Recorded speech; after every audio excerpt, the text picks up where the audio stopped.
All right, everyone. Once again, this is that Thursday. And as you know, we've been creeping closer and closer to the new love event, finding that love, because we always talk about it here in this conscious community that there is some things going down, that there are so many of us who wants to speak and talk love and just don't have love. So we're going to be going a little deep today, and we got some great people here today. And so, of course, I know a lot of have been asking, are there other women or women on our panels and talking about? And yes, we've heard you, and yes, that has always been our intention. And so you met Desiree, and with here with Brother Dream in the past, but today we got Quanis.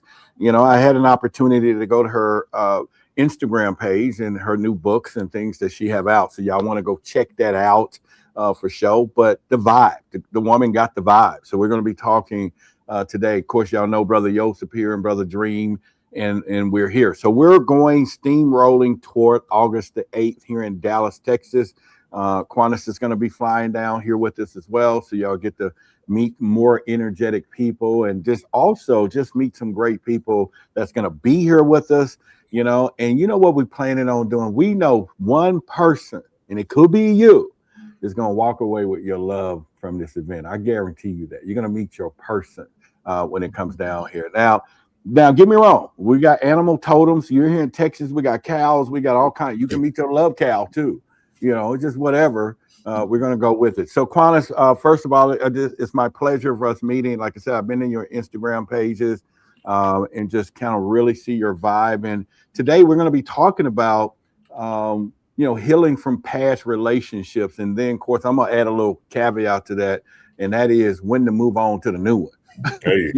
Okay. Because there's a lot of people, I think, I was talking to a dear friend of mine yesterday, and one of their concerns was they were meeting a new person that they are having conversation with, and it was just, hey, the person had just got out of a relationship, and I was like, that rebound thing and all of these things, this is real, and if you've been there and experienced that before, sometimes you just gotta in spite of the story that someone tell you it was just some horrific past relationship. Oh, I just been in bondage for 5 years with this person. Now we broke up. It's not, there's also trauma bonding too, and that ain't just broken there. So anyway, before we even get started a little bit, tell us a little bit about you, your journey, Quanis. And I know you're in Atlanta. Everybody's there. Everybody lives in Atlanta. So just tell us a little bit about your journey. Everybody does live in Atlanta. It is, I said, it's interesting the way the spirits call so many of us to this one place. So I'm interested just to just see what happens with the energy of the city over the next couple of years. But my name is Kawanis. I'm born and raised in Atlanta. I guess you can say in regards to what we're talking about today, my work centers around pattern recognition, coming back to wholeness. I tend to assist people through transitional phases. And so this could look like a lot of my clients, they first come to me out of a relationship, trying to reconnect with themselves, figure out who they are. Um, I do a lot of ancestral healing work, energy medicine, counseling, retreats. I'm a medicine woman as well. I'm trying to keep it short. I'm trying to keep it Hey, short, take your just time. just Take for your time. motion. So those were a couple of things about me, but I'm grateful to be here talking about relationships with you all today because the stars are just aligned for us to learn to relate to one another in another way, especially romantically.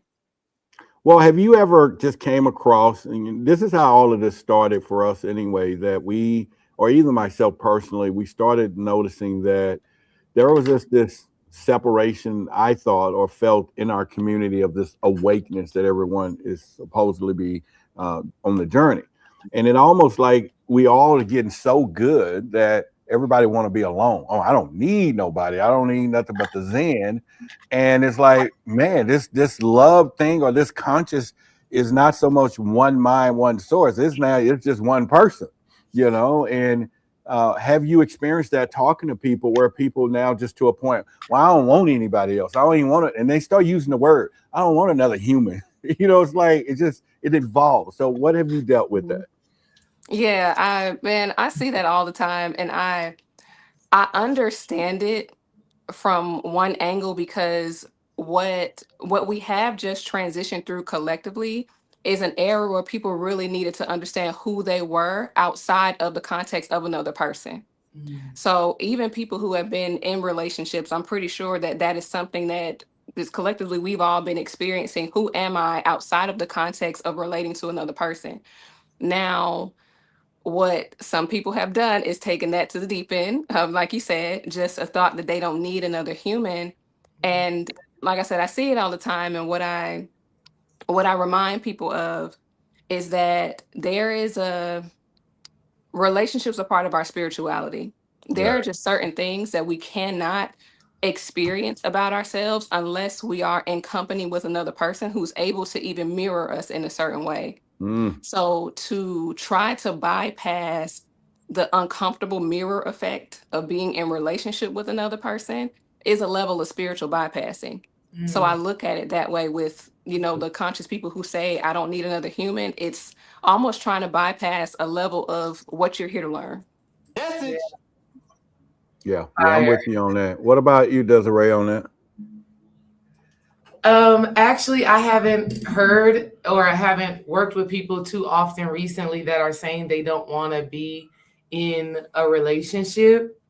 But like Kwana said, I've definitely in the past have known people to just be avoidant, right? And not want to do the work that comes with that.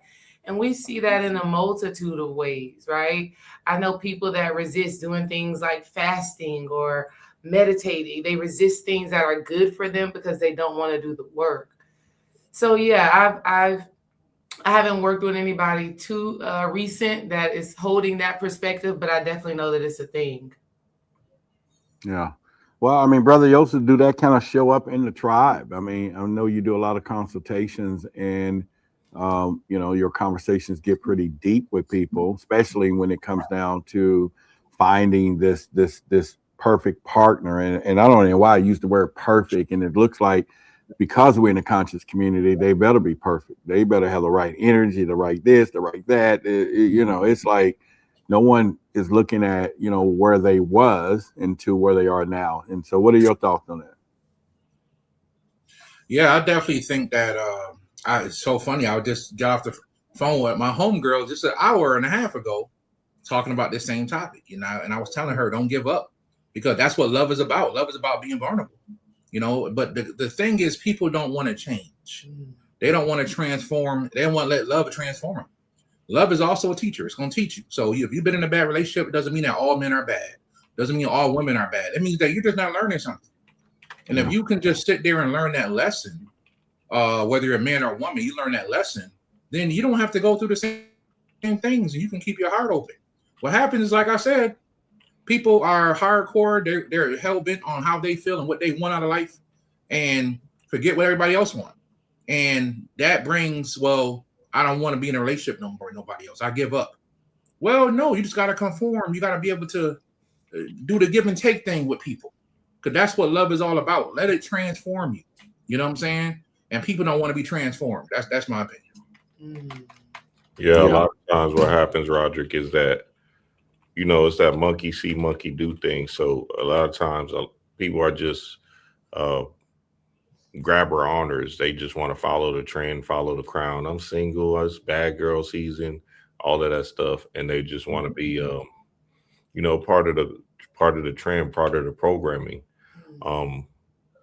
They call it Decentering men. No, they call it for women. They call it, yeah, that's some what that, and then the thing with the goddesses. What's the one with the passport bros? And then you know what I mean? It's all automatically.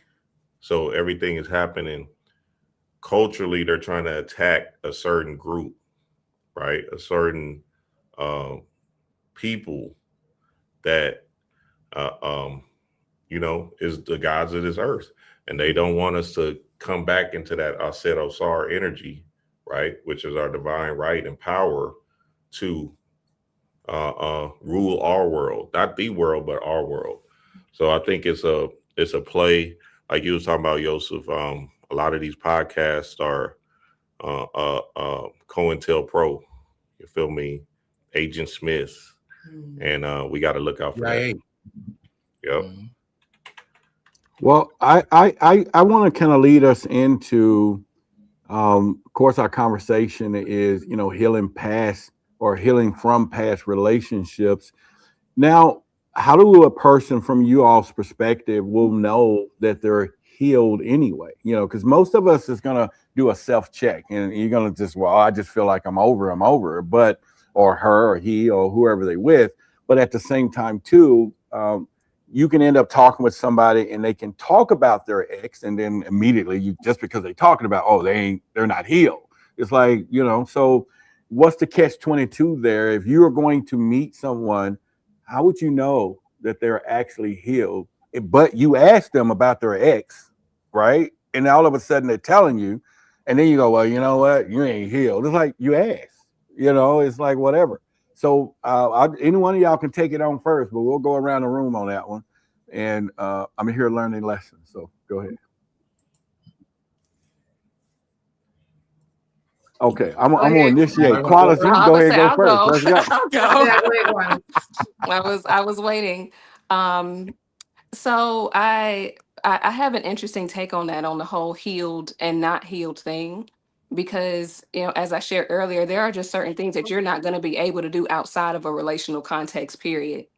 So as it pertains to a person bringing up their ex or talking about the situation, I've been in contact with people who are at different layers of reconciling past situations that happened with an ex while they are still inside of a relationship with someone else.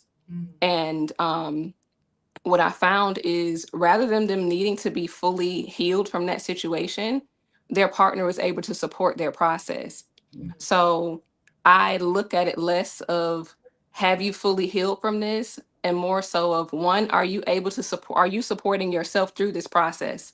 Rather than allowing whatever it was that happened in that last relationship to infiltrate the new bond. Like, do you have enough awareness of what this process meant for you and what you were supposed to learn in order to protect your new bond from feeling like the reason why your last relationship ruptured in the first place, as far as the healing necessary? But then on the other hand, do you have a supportive party that's able to support you in whatever it is that you're healing, from a place to where they're willing to, rather than feeling like they're like it's a burden, or I didn't come here to help nobody with that. I didn't come here to teach nobody that, which I hear often as well. I'm not teaching them that. I'm not about to help them with that. Is that narrative is why people think they need to be fully healed before they come into a relationship. But, I feel like everyone, there is someone that is willing to help you work through, or someone who is equipped to handle whatever you have. So I don't necessarily view it as like fully healing, just a matter of what you're equipped to handle. Gotcha. Very true, and great point. And I believe, and I've experienced the same exact thing. It is through our relationships that we really get to exercise that quote unquote healing.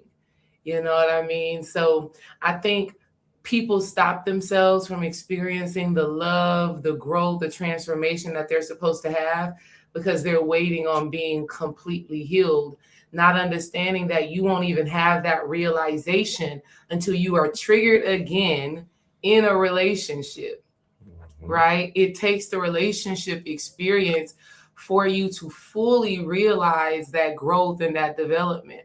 And a lot of times, it's not even just the past relationship that people are healing from in their current unions. You may be healing from mother wounds, father wounds, rejection wounds, all of these different things. And it definitely requires having a person who, like you just said, Kiwanis, is willing to carry that with you. You know what I mean? Is willing to support you in that process, and is willing to give you the grace that you need to continue evolving.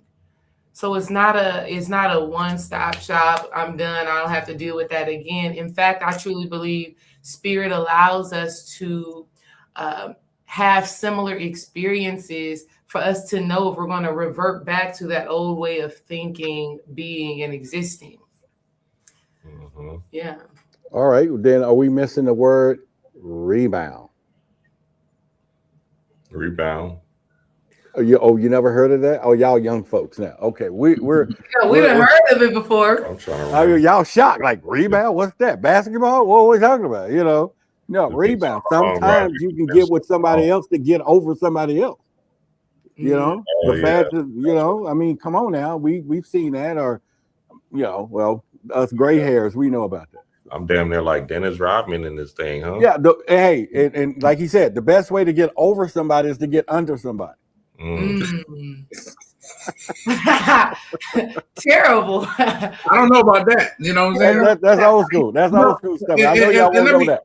Yeah. Let me say this, man. And ladies, y'all forgive me because I'm a man and I may be a little bit too rough. You know what I'm saying? As far as what I'm about to say. And that's the thing, men are not nurturers. We're not nurturers, you know what I'm saying? But I'm gonna say it like this. When I started my spiritual journey, I was extremely suicidal. You know what I'm saying? And I wanted to kill myself all the time. I'm just gonna keep it open up because we're talking about triggers. Mhm. We're talking about healing, right? And a lot of that came from me not feeling worthy. I felt worthless as a man, and my wife had nothing to do with it. It's just growing up, I never felt like I had a purpose. And I think the reason why I was suicidal because I wanted a purpose and I didn't have nothing to give to the world. And all I knew was Christianity. So, my wife would go to church and I would stay at home and I would cry. People don't notice. I would just be on the floor crying, oh, woe it's me, the world hates me and all this type of stuff.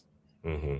And then I had to realize the only thing that pulled me out of that was I had to realize I'm not going to get no help. That's just me, right? At this moment, this severe moment I'm at, I'm not going to get no help. And I put a gun to my head a few times. My wife knew this, right? And people might be surprised to hear anything brother else said, but I'm only saying this because I've been through some extreme trauma. You know what I'm saying? And what really pulled me out of it, and it may not be everybody's thing, right? And I'm going to compare this to relationships. What pulled me out of was I realized nobody's going to save me. And if I want a better life for my wife, if I want to pull her into a black cloud every day, I need to fix myself. And I can't depend on her to nurture me. Now, depending on the situation, of course, some men can depend on their wives to help them through it, right? But I knew my situation was different, right? And I needed to, and she would have nurtured me without a shadow of a doubt, but would it have worked or would it have prolonged it? You see what I'm saying? So I'm big on, I look at relationships like this.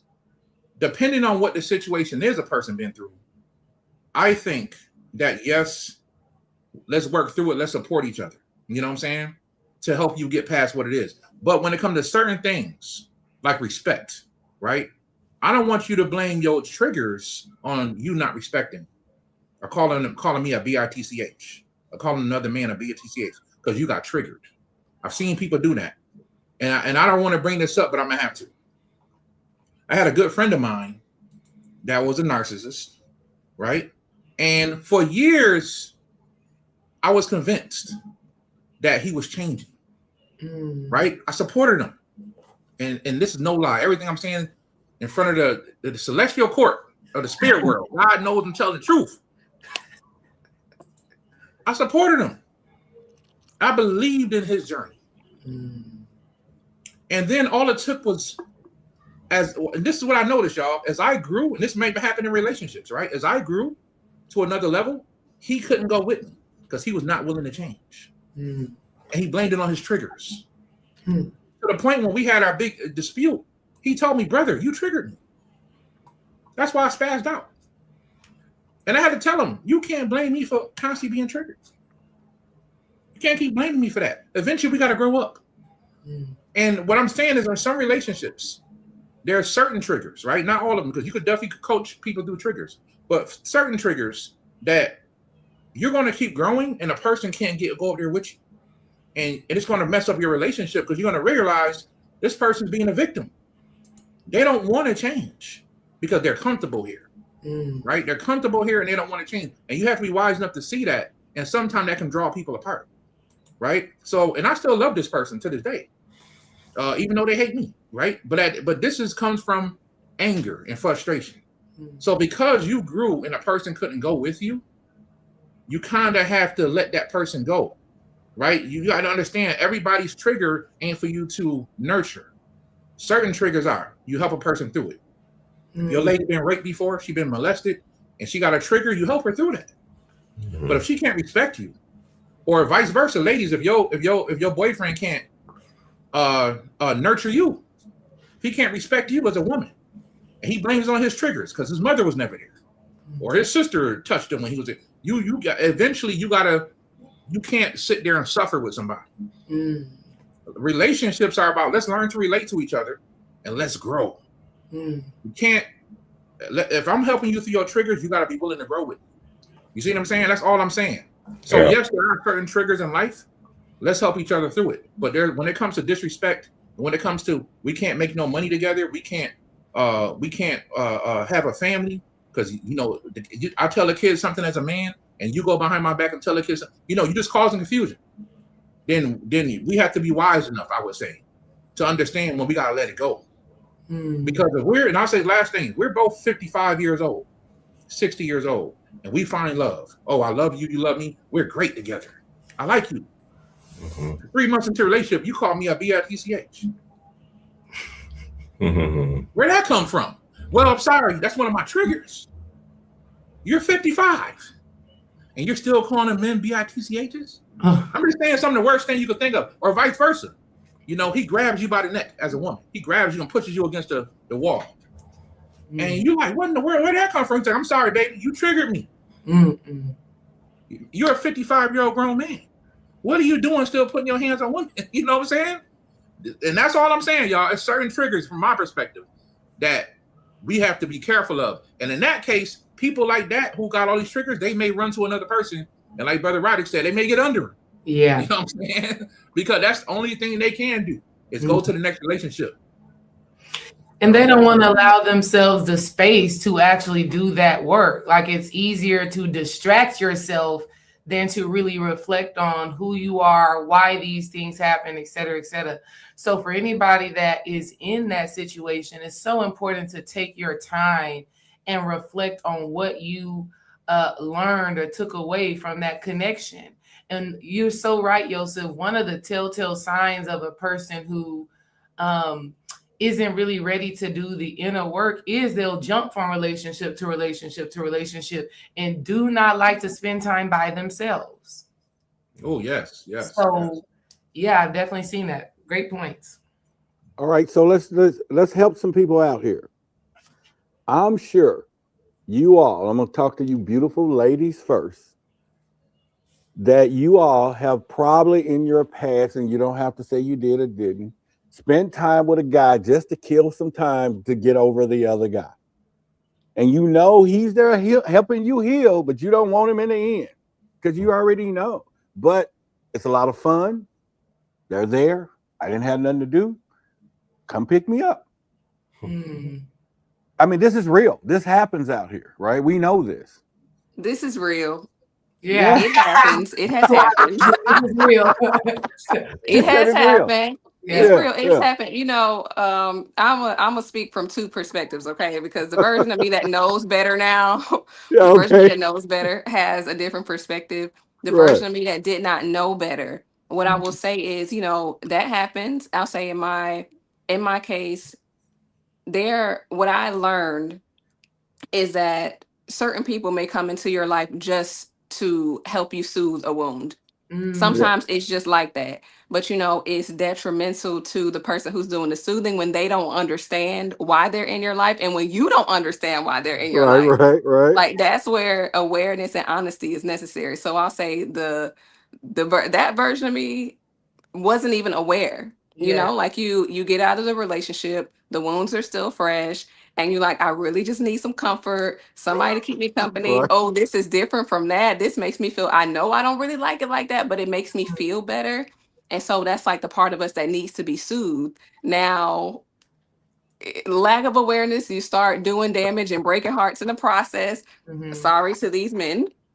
But, from a place of awareness, I think that these type of things can be communicated. You fresh out of a relationship. You might just enjoy this person's company. You can let them know, I'm not emotionally available. I enjoy your company. If that's all right with you, let's kick it. And then, now it's mutual, but it's when it's not communicated, hearts are just broken and they may be all for it, these men. Oh, you just need a friend? I Yeah. can be that friend. Yeah. Just wait around, be that friend. I mean, I'm just saying. I think everybody knows, except for the person who don't know, and they think they're the hero or heroes or She-Ra or whatever you want to call it. It just kind of works that way, and people just say, because I don't think you're just going to look at them and say, I am just wasting your time, and I do need to kill some time, and I do want a little bit something, different, so let's go out, and whatever. Now, of course, it is disguised of, I ain't looking for nothing serious right now. It's disguised, or right now I'm just trying to find out who I am. Well, do that by yourself. Just Okay, but hold on. Okay, I feel you.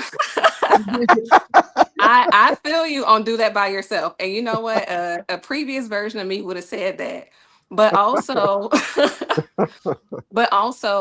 it's two people that are playing the game. So something that I really I just had a talk with one of my clients about this. I told her, you need to be very practical. Granted, you like this person, you see this about them, these aspects of your relationship are great, but you just brought this other thing to me that could actually be detrimental to the long term, to your mental health in the long run, if your partner does not heal. So granted, he can be showing up and on the back end, somebody could say, he should have worked that out by himself. But on the other hand, especially as women, we be knowing. We know. Yep. And so it's a matter of being very practical and real about what you're seeing, rather than being like in a fantasy, like it'll get better. Definitely. Yeah. All right, brother Yosef, what's your thoughts? I'm just, y'all, I just like to throw the real life things out there, just, so you married folks. I get a lot of young men and women that call me about being spiritual. For some reason, people think spirituality is church. You know what I'm saying? This ain't no Christianity. You know what I'm saying? Right. And they wonder about, hey, I like to have fun, brother Yosef. I like to, what can am I wrong for? I say, look, the best thing you can do, especially the men, be honest from the beginning about what you want. You like to go out there, you got a sister you see every Tuesday and Friday. Be honest with her. Look, I'm busy. I got stuff to do. I want to see you Tuesday and Friday. We're going to respect each other. We're going to love on each other. And then I got to go.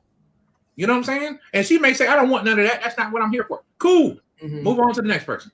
But if you sitting there and know good and well that she wants a relationship, and you're trying to play it off like, oh, that's not what I want, or vice versa, then you're wrong for that, because now you're breaking hearts. You're causing confusion. And isn't that what y'all categorize as dating last time we talked? What? That whole scenario, is that called dating? Remember you were just talking about that? Because people really don't care. I'm just throwing it out there, but go ahead. No. In my opinion, dating is when you're courting someone, you're taking them out, you're trying to get to know them. But you may be in Walmart. Let's face it, we all grown. We know how this happens. You could be in Walmart, see somebody you like. Hey, how you doing? Y'all get on the phone. Hey, so what are you into? Oh, I'm busy. I got 100 million things to do, but I like you. You know what I'm saying? Can we go out and talk? And okay, you take her out, you talk. Look, I'm just gonna keep it real with you from the beginning. I think you're beautiful. This is what I want, and you lay it out there. And she got a choice at that moment to say, okay, I'm busy too. I'm a traveling nurse or anything. I like this setup. Let's respect each other and let's go from here. The contract is sealed. You know what I'm saying? Whoever feelings, that's on them. You see what I'm saying? And this happens, right? But when somebody's saying, oh, I want a relationship. Oh, yeah, me too. You know what I'm saying? Because you just want to get in her pants. Oh, yeah, I do too. Yeah. Next thing you know, she can't reach you. Or vice versa. He can't reach you. And what happens? People get angry. People get in their feelings because somebody lied. Oh, I know it's hard, and you may get a few no's, but eventually you'll get a yes. Somebody down with that program. So that's what I would say. I think it's gonna happen. You know what I mean? I think it's a thing like that word. Somebody is gonna be down with it. That's the thing. That's gonna be the perfect setup for somebody.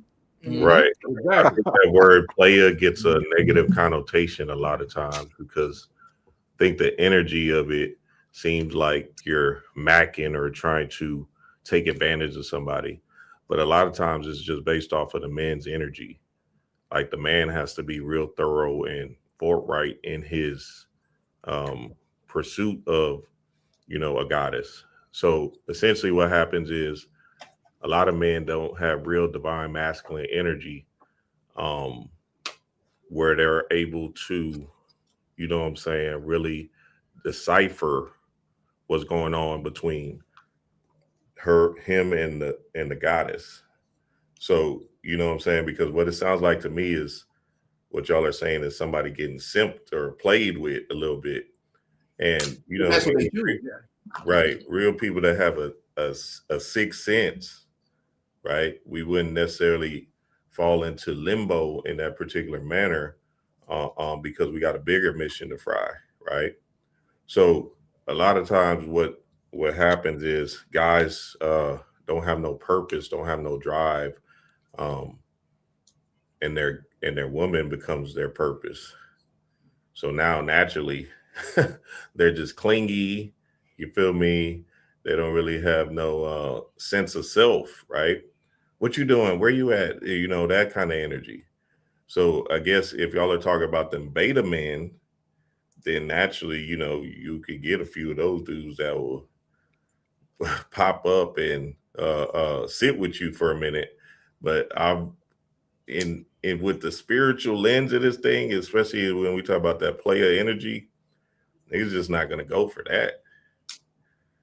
Does that make Well, sense? good thing the word player ain't masculine because that happens on the other side too. You It's know what kind I'm of like saying? It happens on kind of the like other side. Yeah. it's kind of like see, even when we think about the pimps and the players, they have a certain confidence about them, an air of knowing, right? Yeah. So you don't want to play with yourself based off of, you know what I'm saying, this person is hurt in their particular moment. You want to keep it moving. Oh, okay, I see you're going through some. Whenever you're ready, I'm here. You know what I'm saying? And you just keep it moving, right? But it's not necessarily like a clingy, oh, I got a caller. Let me see what's going on. Hey, how you doing? Hello? Hello? You know what I'm saying? Yeah, that's so that be the I, kind of thing that gotta be kind of like a weird energy that a lot of fellas have to work on within themselves. yeah, but what about these women that think like a man? That's what I'm saying. You meet, hey, Yeah. I'm no, just asking the questions, and I don't men want y'all to don't be like looking at me men, like bro. That's what I'm Roderick is saying. dealing with these crazy people out here. No, I mean, don't get me wrong. I got my book of tricks too. I go back and if I keep it closed, but there are some women that make you open it. They make you go back like, you know, shit, I didn't want to do this. I retired this stuff, but dust it off because it's showtime, baby. You know, but you know, it's just I just Here's asked the the question. I success. like I to think a lot throw of it both guys ways. be That's all. truthful with themselves. They gotta be truthful, honest with yourself. Is she really into me? Do I really feel a connection? Is there a vibe there? People be playing so naive and so delusional, but really, when you put the guy that's on a pedestal, now your ability to discern if she really likes you or not is messed up because you're looking up to her in a space of like, you know what I'm saying? You can't see nothing else but that ass. So Well, you see what I'm saying? You kind of get blindsided by ass, and now all of a sudden you getting in a spin cycle.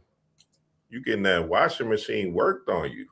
You feel me? So what I like to do in my men's group in the Shivatism is approach the energy of like, okay, what you got going on?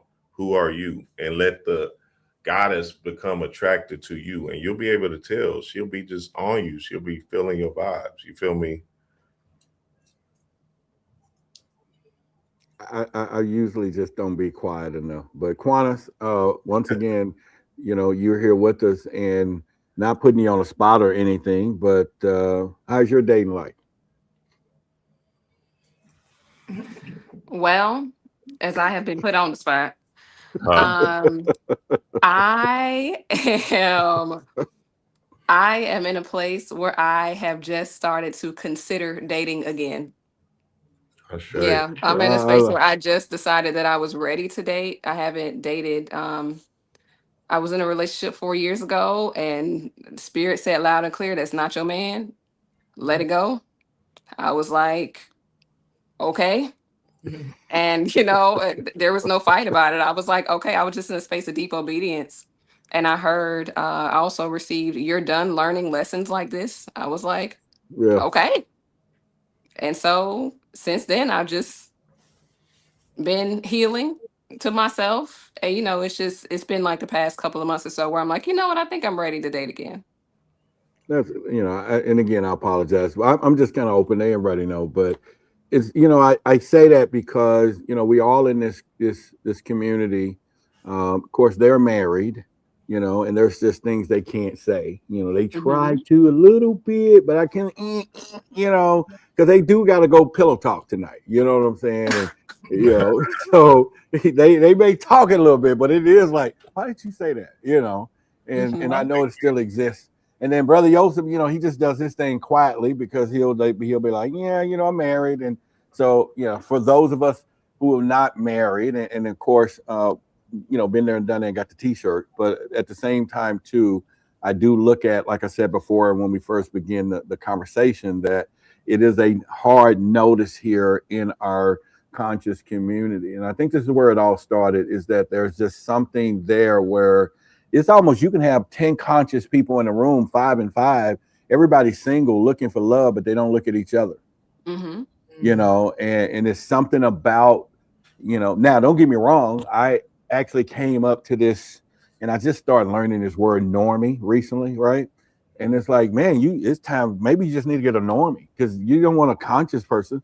And then I say that because you said something that kind of, we talk about it in the more harmonious joke sometimes, but you with your girl and you, hey baby, and then she says, again, my spirit said you cheated last night. Like, where'd that come from? What are you talking about? You know what I'm saying? And you be like, well, who is your spirit? Well, my spirit. And they be like, well, mine said I didn't do it. And, well, meet mine up there in the spirit world, let y'all work that out, So it's just kind of like, who are we talking to? Who am I in love with? Who in love with me? And who's talking and feeding who, and where all of this go? Because you can't have spiritual husband and spiritual wives who get jealous too, and plant that stuff in your head. That hey, that's not good. But I think when you know, when you know. So. Yeah, I feel you. I mean, just where I stand with it now is even though I am a highly intuitive woman and Right. there's a side of me that is just like loves the idea of romance and the fantasticality of all of the things. Right. Also, as I'm in the religion of spirituality as well, as I'm in the spiritual religion, something that I consider as I think about like partnership and forward thinking is how purpose forward my life is. And I'm curious as to like in the conscious community if that's a thing where when your life is more purpose forward, then sometimes there's an aspect of self that may not want to bend and fold just because you Yeah. become so purpose forward. But as I've just been listening to the spirits and listening to myself over the past couple of months, I've just been receiving questions about what quality of life I desire. Yeah. And it doesn't have to be of sacrifice to my purpose to have another person in my life.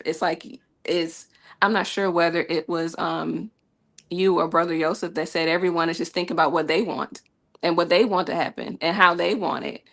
And I think that in the conscious community, that can start to happen as well. It's like, well, I want it like this. I want it just like this. I want my life like this. I'm not bending and folding, but you create what I perceive is you create something different. Rather than what you thought your life would be, like purpose takes new shape. So that's where I am with it. I mean, we get into the word manifest because that sounds like what you were just saying a little bit, that we have this tendency in the conscious community. We'll go write this manifest, this list down to all of these things that, and I'm going to manifest this person and it's going to look like this, be exactly like that, this tall, this, whatever. And they wait a whole lifetime. And then when they get reincarnated and be like, well, you got to go back because you ain't going to find it this time. or whatever, and they're here with a lifetime again, manifesting again. When do that list bend a little bit, or are we actually going to get that? You know what I mean? And so Desiree, what are your thoughts on that as a woman there and a manifester? Because you said you manifest your husband, or did he? I mean, did we just put that on a picture and then he just show up? Look, he talking about now. Definitely did not happen by putting it on a paper and all of those different things. I think some things just happen how they're supposed to happen. I think vision boards and writing your list are all very good things, but God, the divine, the most high, is always going to send you what you need for your growth, for your healing, and for your transformation. I think these lists are good, but I think a lot of times people don't realize that these lists and these things that you say you have to have could be based off of a trauma response, right? And when we're doing things based off of the trauma response, it doesn't mean that it's actually pure and necessary to our spirit and to our soul. So I heard one of my teachers say this. She said, people will make a list saying that they need a man with honesty and integrity. And yes, honesty and integrity is great. But the reason why you've highlighted that as something that you need is because you were cheated on in the past. Right? So there's still this certain type of energy that is connected to these lists. What I will also say is that these lists that women mostly, I haven't seen a lot of men do this, that women write out, every little thing on that list to me is a sign from the divine of things that need to be embodied internally. And it doesn't mean that you have to have it perfect, that you have to be that thing 100%, but it should be something that you strive for. So something that I really admire and dream is his discipline and his consistency, right? The way that he can show up day in and day out to the same thing over and over and over again, whether it's the gym, YouTube, or eating a certain way. And that's something that I needed because to me, that symbolizes a leadership quality. But it's one of those things where I'm like, I can embody more of that within myself. So all of these lists, to me, of what we desire in a partner is really a hint as to what we are wanting for ourselves and within ourselves. Mm-hmm. Yeah, I just seen them playing. We just watched Pop the Balloon, and essentially that's all it is a big list. Who are you? It's like a resume, right? But essentially you're looking at somebody's essence when you're getting to know somebody, so you can feel something from them, right? You feel the aura before you can before they even speak. So if you can feel somebody's aura and energy before they speak, that means there's something invisible there that's creating a bond between y'all before this thing we call list. So there was we just got through watching this Pop the Balloon episode, and as we're watching it, we're feeling some of the chemistry between some of the contestants, and we're knowing, oh yeah, these two will work perfectly. They're laughing, got to the end, they're making a great couple. The guy says, yeah, I'm a Christian. The girl says, yeah, I'm spiritual. Pop. And they ruined the whole, and me and Desiree was just like, wait a minute, y'all, I get it, because that's the thing with the Christians, they hold on to their Jesus so tight. But my thing is, wow, y'all's bond and y'all's energy was radiant and vibing the whole time, the whole episode. Like she was asking questions directly to get back to him. And at the end, he popped because he was a Christian. He's like, man, you know what? Wow, we would have worked out so good. But I'm sorry, that spiritual thing, I love my Jesus. And I said, oh, the programming is set in so crazy. Wow, you done missed out on somebody that was going to actually help you heal, which is the same word as Jesus. And you just kind of missed the whole boat. It's just absolutely amazing. So I think sometimes we just got to be able to try, you feel me, and really feel in the people's energy and know that, it's beyond the ego. So you telling me any of y'all, if y'all had to start over, would date someone who go to church twice on Sunday, on Wednesday, and then also every other whatever, and they're Christian? I think it's more so about like what y'all energy like. You feel me? Because again, you might be her saving grace to actually get her out of the church house. So Okay. naturally, everybody's not going to be on the same level, but that doesn't mean she can't rise and ascend past your particular level if there was such a thing as levels. We know the whole overrule the pole, so why she may convert you? Huh? That's true too. Hey, shit, I love the strip club's life. Shit. We don't have no problem with What that. are you But talking about? I'm just saying, we don't judge. That's what I'm saying. What they say, we listen, but we don't judge. Because again, we all had a past, right? So if D-Ray was to judge me on my particular past, and she was to hold tight, like, nah, I can't fuck with you, nigga. Your past is too muddy. Mhm. Dirt on your shoes. You dirtying all my house, right? Mhm. And naturally, she probably would have been missed out on her blessing, and vice versa with me. So essentially, sometimes we got to give, you know, that dude that just got out a shot. Kawani said, I don't know about that one. She Tried said, it. What Don't you work. I'm gonna be like y'all. I'm gonna talk about spirit too. Like, you hear that shit? I tried it. It don't work. She said she tried it. It don't work. I think there are some baseline things that you have the right to just be like, it's an absolute no. Regardless, I may feel a vibe from you. You cool, but if I found out you do crack, I'm sorry. Like I'm not about to save you from that addiction, right? Mm-hmm. So there are some things where it's a hard no, it's a boundary. I don't even care to explore. Maybe after you are reformed and somebody else that was willing to go through that healing process with you, cool. Do you understand? So I think everybody, you have a right to say what is an absolute no for you, but I think it's being mindful about the why. Mm-hmm. Why is that a no for you? Why is that a turn off for you? You having strip club culture, that wasn't an absolute no for me personally, but that could be for somebody else. You know what I mean? So understanding your why, understanding what your deal breakers are, I think is so very important. But ultimately, the more self-aware we are, the better we are at connecting with other people. Because what if a person is spiritual, right, and he meets a Christian girl?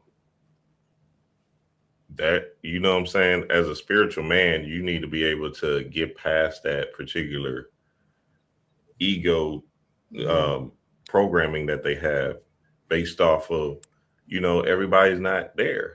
So I just want the fellas to understand that, and vice versa, the goddesses to understand, like, look, it might come in the form of a Muslim brother. It might come in the form of, a Christian brother, a Catholic, whatever, right? But that doesn't mean y'all's energy won't be able to transmute into something beautiful. And I want to say this too, and that's why I tell a lot of people, don't be so spiritually high, earthly good. You know what I'm saying? To the point where you only dating people because they spiritual. That's a trap. Because a lot of people who spiritual ain't ready to be in no relationships either. You know what I'm saying? Exactly. Yeah. They still got a lot of growing. Some of them are ready, but some ain't. And more than likely you're gonna run into that person ain't ready. But they got the big crystals on and they ain't ready. You know what I'm saying? What you're gonna find out is that the Christians are the one that's gonna reject you, right? Mm-hmm. When you talk about any kind of Ganesha and Buddha and all of that, that's when you get rejected. But I will say, because I know couples that made it work. You know what I'm saying? It's rare. mm-hmm. But if a brother a smooth operator, you know what I'm saying? Yeah. Oh yeah. He can talk to her. You know what I'm saying? And not impede on her religion, but they vibe with each other because you know what? I like your nurturing abilities. You like the fact that you feel safe around. I like our conversations. I was in a relationship with we ain't talking about our spiritual stuff or our, you know what I'm saying? We just like our vibe. I know people that's happened with. And then later on, because most people know my story. When I first woke up spiritually, my wife was still in the church. You know what I'm saying? And we bumped heads about a year, but eventually she saw that I was serious about what I was doing. She came on a spirit side because she had all these questions and it started making sense to her. Mhm. So over time, one person will pull another person. But for the most part, I tell spiritual people, if you're gonna be spiritual, be spiritual. Don't just act spiritual, be spiritual, because Right. that will help your mate see that you're serious about it. Most Exactly. people don't be serious about what they do. You know what I'm Yeah. saying? Exactly. That's know? what happened to me. I was in a relationship with a Christian girl, and she would judge me because I wouldn't go to church with her. So then, but it was her parents judging me because I wouldn't go to church. I didn't really just, was conforming to that idea. So anyway, long story short, that's basically how we ended our thing. Because again, that Christian motif is so strong. That dogma energy is strong. Like, you don't even go to church. You're a bad person. And at the time I was, but you know what I'm saying? I could have changed. Mm-hmm. Yeah. Yeah. Well, I just like listening to all you great people and great ideas and all of the things and just pretty much because once again, the world is a little different out there. I still stick with it. The conscious community not only is just there's a lot of things when it comes down to the person looking at that person saying they're woke and they not. I don't know where that came from, but it's just about the worst thing I can say. First of all, for all of you who are watching us, everyone you see here, we're going to be here in Dallas August the 8th. And we're going to have a great time. And we're just scratching the surface on some of these conversations that we're having right now. But when we in that live environment, you're going to get unfiltered, uncensored conversations, and you can ask your questions. We're going to have a lot of Q&A time, and really want people to be transparent and, of course, honest. But you can also have a safe place. That's what's going to be most important for you to be able to express yourself and ask that question. Because oftentimes when we do look in the mirror and see yourself, you're still not getting the answer that you want from yourself, so to speak. And so you get an opportunity to talk with some people. We're going to do a Q&A here in a little bit for some of y'all. If you put the word questions, and if you have it for a particular person, just put their name in the chat there, and then I'll bring it up on the screen, and we can do that in a little bit. But I will say that, we talk about Metro retrograde right now. Brother Yosin talks about, anything can go wrong, at this point. And I didn't even really focus on that until all of a sudden it was that time and the car was doing this and this was doing that and the dog was acting up. Now we can hear other humans can act up. This is just the whole thing out here. Oh, and by the way, today, China just released the first woman, full-size AI woman. Y'all see that today? You can put a deposit on her with a return policy, by the way. But go look at it. I'm just telling y'all it comes in 2 colors now. And go look. I'm telling you, it was all on the news. This thing you can get up to 6 feet tall, and it talks, it kisses you. It's supposed to be, they call it relationship comfort. I mean, this is where we're going. And it has 80 movements. 80. I mean, some of you got women that got 10. We talking about 80. So I don't know where to go with that one, but I'm telling you, it just got released today. I'm sure it's gonna be a top seller. I tried to warn people it was coming, brother. Yeah, brothers, that's gonna be robots. Brothers, you better get your stuff together. These sisters they got a switch they could turn the brother off and turn them back on. Hey man, you be like, okay, you got a return policy on this bad boy. I'm call the manufacturer like, hey, this he's talking back. This is what it is, But but this is where they're going. It was, virtual reality. Now they're making this a physical thing, and this is the world that we're coming into. And you will be surprised that a lot of people will probably buy this mimic of a person, fall in love, have conversations, and protect, and probably leave money in their will to this thing because they're doing it to cats already. You know what I'm saying? But this is how messed up society is, because we're looking out here for something, and I don't know. And these are going to be not just mental deranged people. I guarantee you, there's going to be some conscious people buying this stuff, and doing that. But have y'all not seen it? It's been it was released today. It was crazy. Yeah.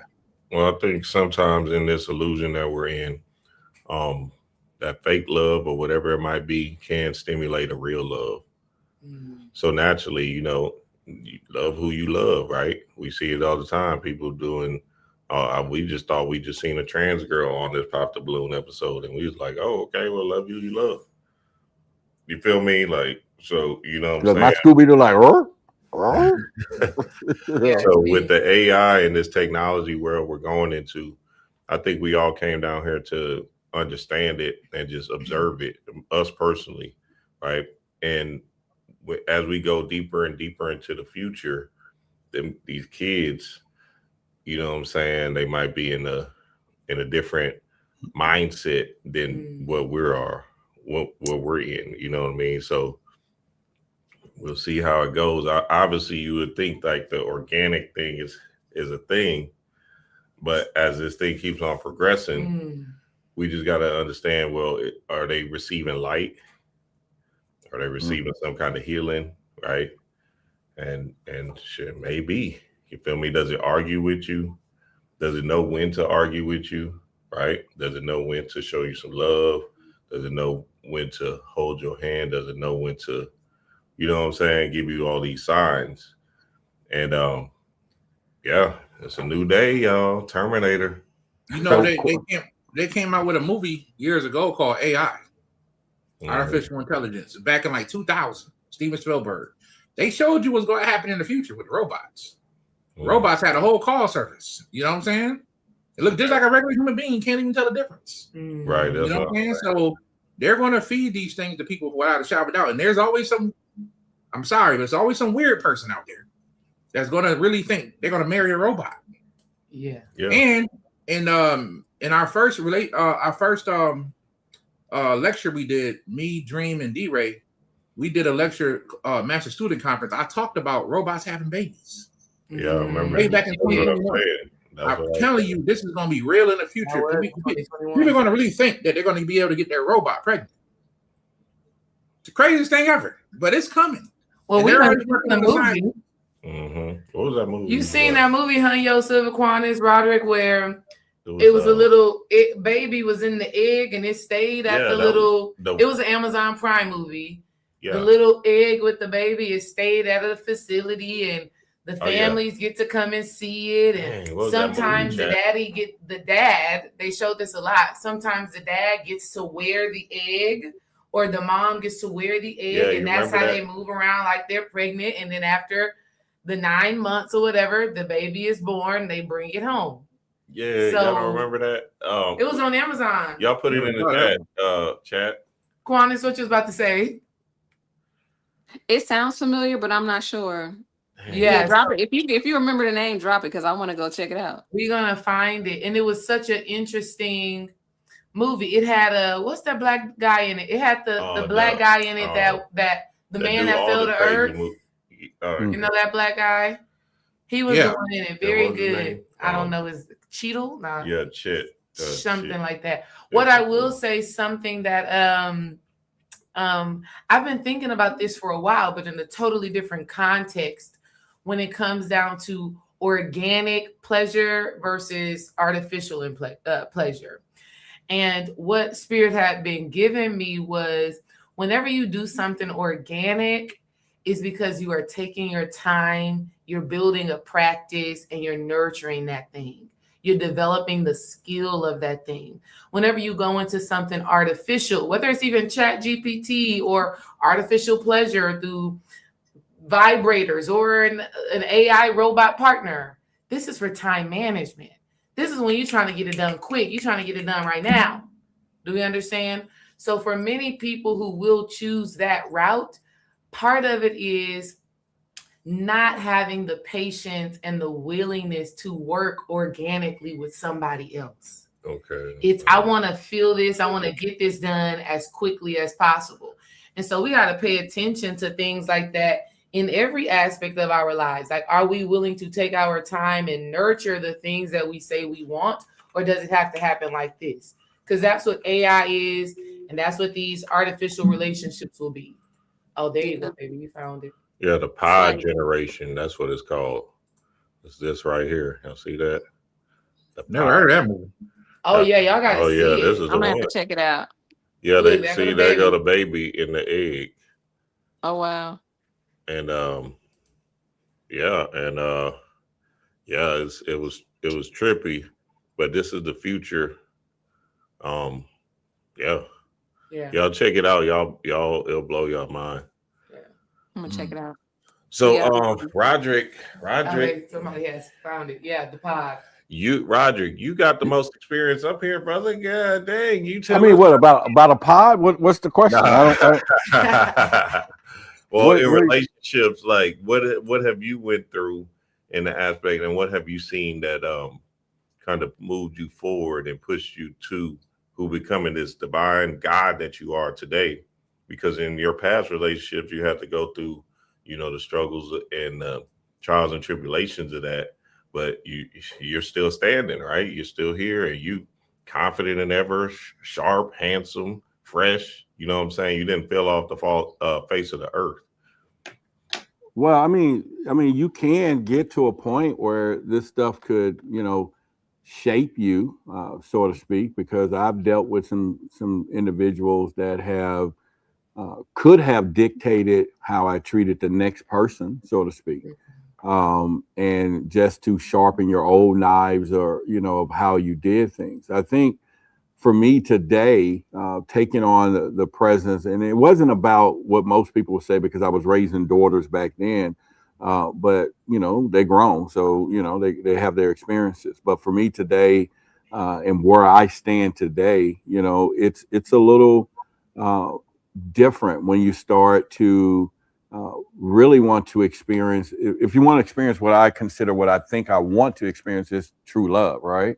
And but then that meaning is a little kind of to everybody. Someone can love you the way they love you, and if that's not how you're receiving it, you could feel that it's not, but it's just the way they're doing it.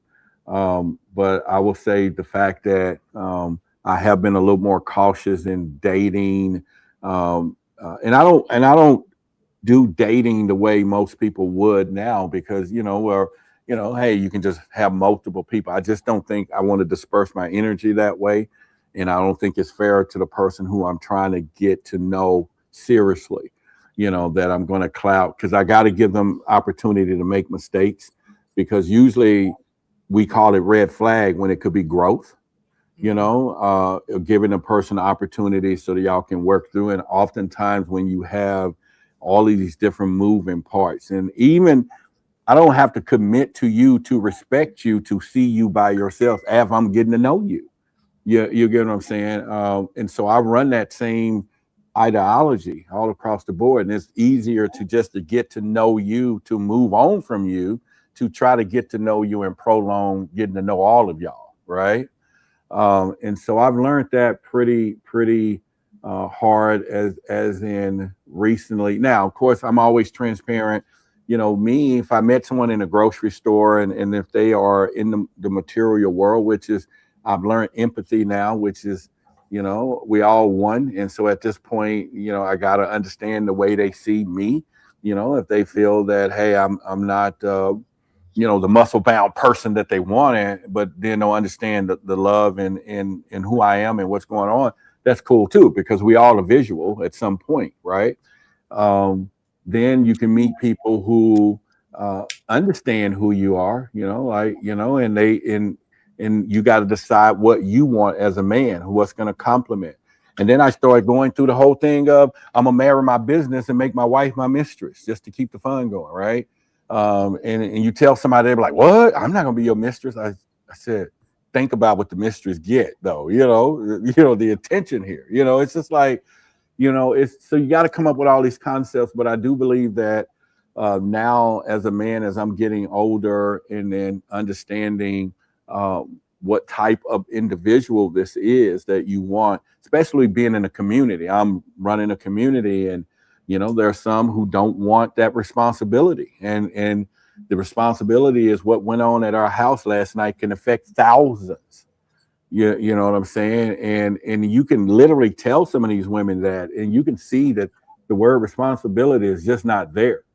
And it's more what you're doing for them than saying what they're willing to energetically control on this outside. So it's pretty I think it's pretty much interesting, So I stand, of course I've been married, and I understand that. I think marriage is like medicine. It tastes bad, but it's good for you, unless you get some flavored medicine, you know.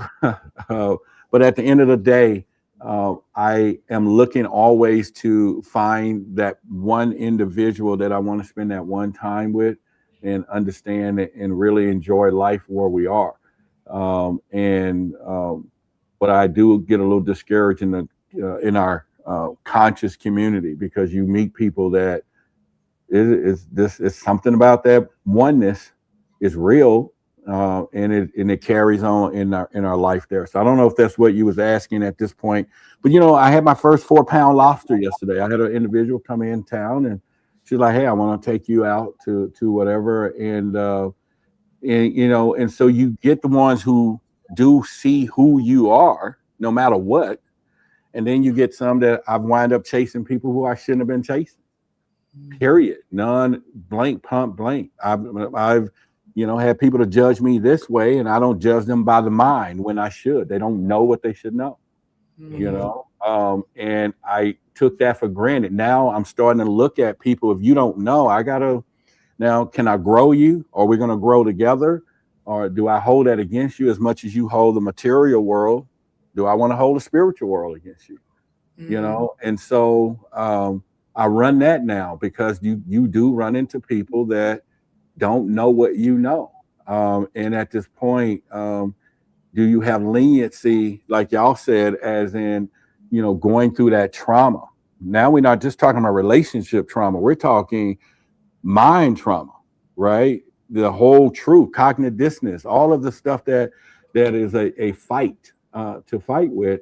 And when I can look at someone and say, nah, I don't want to deal with that, or do I want to grow? Now, I do run that acronym, and I'll shut it down from here, that I talk about CAR, C-A-R. And I do believe that I try to look at my potential person, if she's going to be cooperative, agreeable, and respectful. And if any of those are off, no matter what it is, you got a problem, because she's not going to cooperate with me. She ain't going to help me do some other stuff. She's not going to agree with me. She ain't going to cooperate with me. If she don't respect me, and none of that shit is going down, cooperation or agreement. So it's like you have to kind of look at where they are and what they do. In most cases, a lot of them fail in the cooperation area because they don't show up. And they claim that they do, but they don't. And especially for a man like me, showing up is not jumping in here with all this. It's just quality, simple time when I want to disconnect from all of this. And usually I control my time, so I can make time for a person. And all of a sudden now that thing, that when you do that, kind of triggers them to a point. And so you just got to be careful. So me and Brother Yosef, we talk about this stuff all the time, and like I said, I've been taught lessons now from several women that now you just got to hold yourself and look at it and say, you just don't want to deal with it. You just don't. It's a waste of time, and especially when you're growing what we're growing and you're affecting other people's lives. Mm-hmm. So that person is really important. That's going to be by our side. So yeah.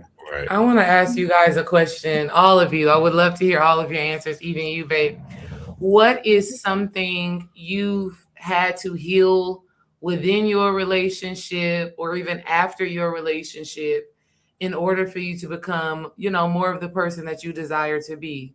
So like Yosef, you said you had to heal, the suicidal ideations and things like that. Like, how did you heal that? Because you were married when it happened. How did you do that? Roderick, what is one of those things that you've had to heal, either while in a relationship or coming out of it? And then the same thing for you too, Quanis.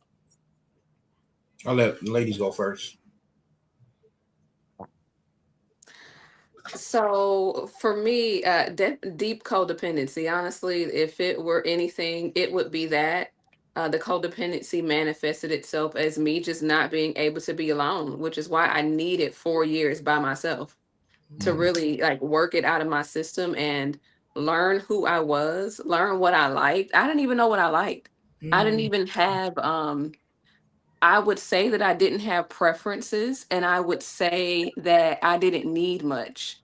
But, spending this time by myself, I was like, actually, I have a whole lot of preferences and I need a lot, just as far as Roderick was speaking about, like the mind, um, in the codependent state, I didn't take into account the way that a person's mind creates their life. And so if I'm agreeing to be with you, I'm agreeing to exist with you in the matrix you're creating for yourself.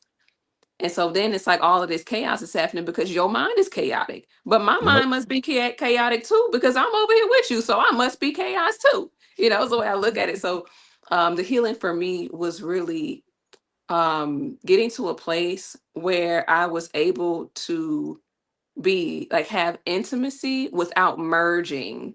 Like I was a merger type of person, but I needed to learn to just be me inside of the relationship versus allowing who I was to merge with the other person. Brother Joseph words, facts. Yeah, go ahead, bro. Facts. Yeah. I would say not only was it a suicidal thing, but I had to learn how to stop. I think procrastination was a big thing for me as a man.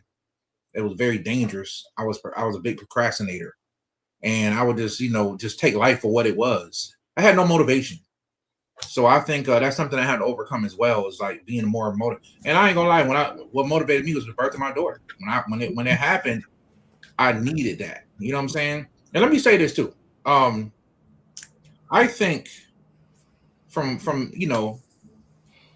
I think I could talk on this because I just Tuesday, I celebrated 19 years of marriage, right? Yes, congratulations. Been through it all, right? And I'm gonna tell you right now, I think that if more people date based on what they need and not what they want, they can find what they're looking for. You see what I'm saying?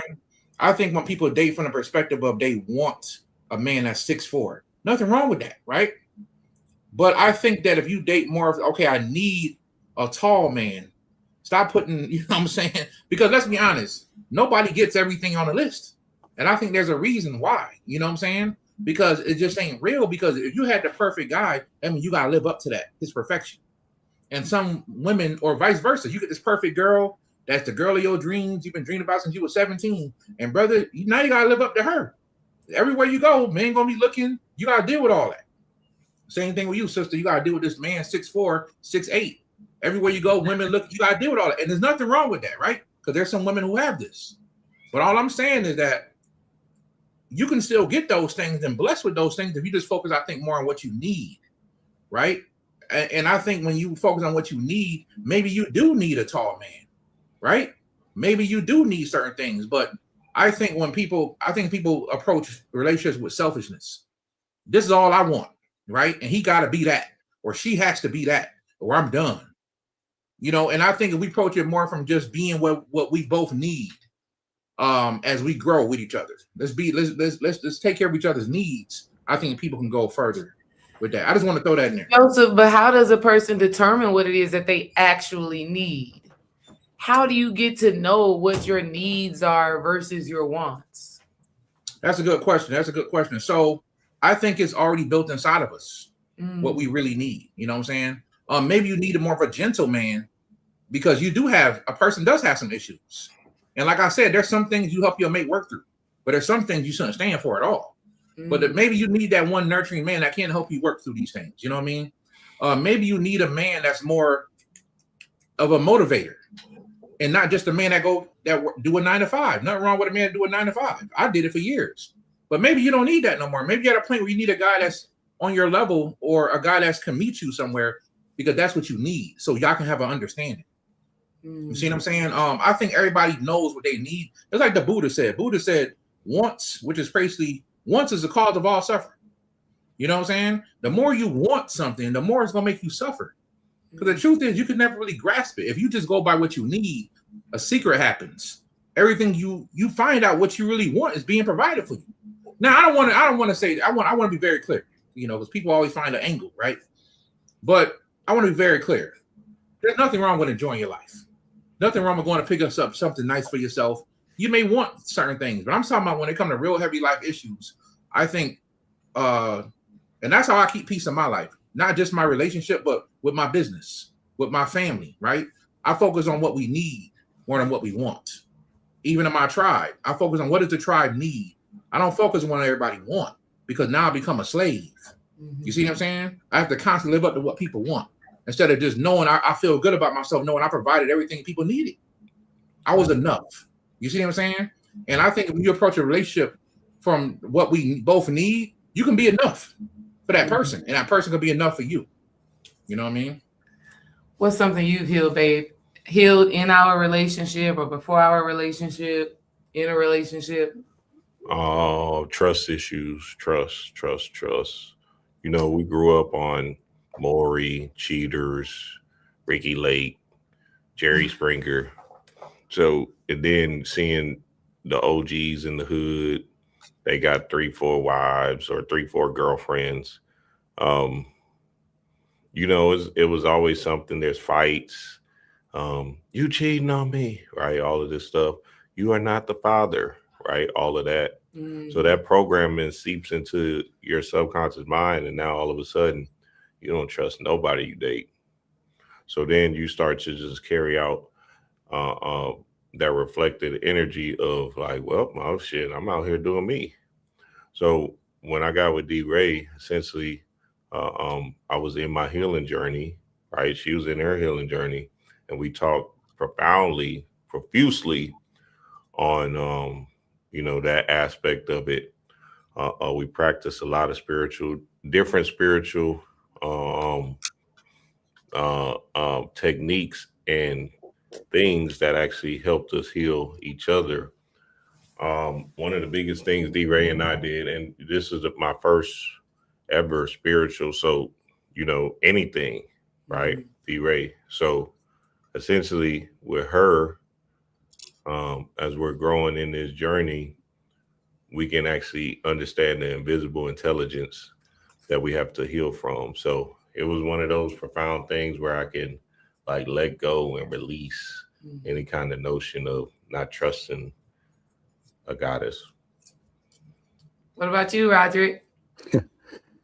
You know, I think one of the main things for myself and, you know, reflecting on me and healing is trying to be that hero in these scenarios, because what was happening for me, I think, you know, especially after I got through with the last divorce. So I really, for years, you know, not really engaged into relationships, and, you know, similar to what Qantas was saying, for years, you know, and I've talked about that here on the show of, you know, clearing all of my emotional stuff and burning and writing letters to everybody. Hey, I apologize. Thank you for the experience. Boom. You know, it's all done so that I could spiritually move on to where I'm at. But I had to begin to stop the process, because once you start getting the gift of sight and you see the best in everybody, and that drew me to love people who I shouldn't have been loving, liking people who I shouldn't have been liking, because I'm seeing this other version of who they could be and not focus on who and what this is, you know. And it's sad to say that you don't want to put yourself into that, but you have to shut down these gifts that you do have to see the best in everybody, because in reality, you know, it's how they see themselves, you know, at this point. And I had to start realizing that, you know, I'm trying to, because you want people to see the best in you, but then you do realize they see what they see. So so that mirror had to be learned on both sides of the fence, that shadow, right? And so ultimately you know, I had to start looking at myself first. Why do I want to save someone? Do I need to be saved? You know, do you want that in return? Is that what you really want? Do you want to be there for someone, and then because you want somebody to be there for you, until I start learning to be alone, and then not lonely? It's the difference between lonely and alone. You know, you can perfect being alone.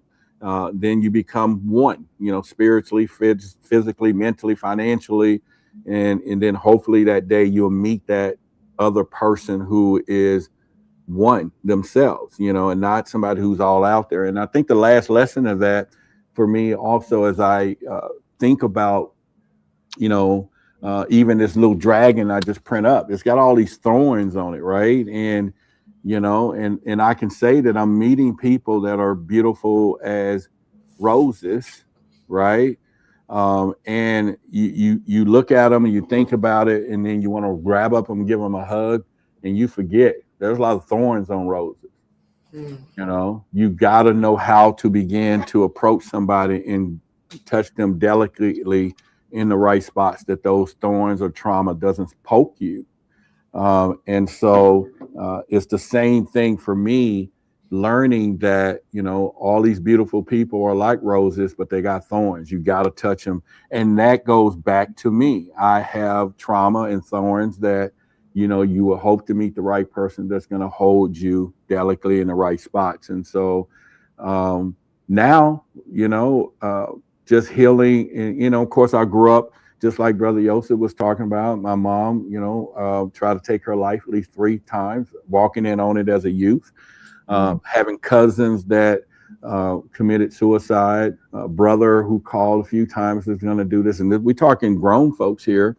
And I remember about 15 years ago, I just thought it was maybe a family thing. And I remember at an office I said, I got to get this off of me. And I stood up in a chair in my office, and I jumped off of it and hit the floor and just laughed and said, okay, now you got this shit over with. Let's go.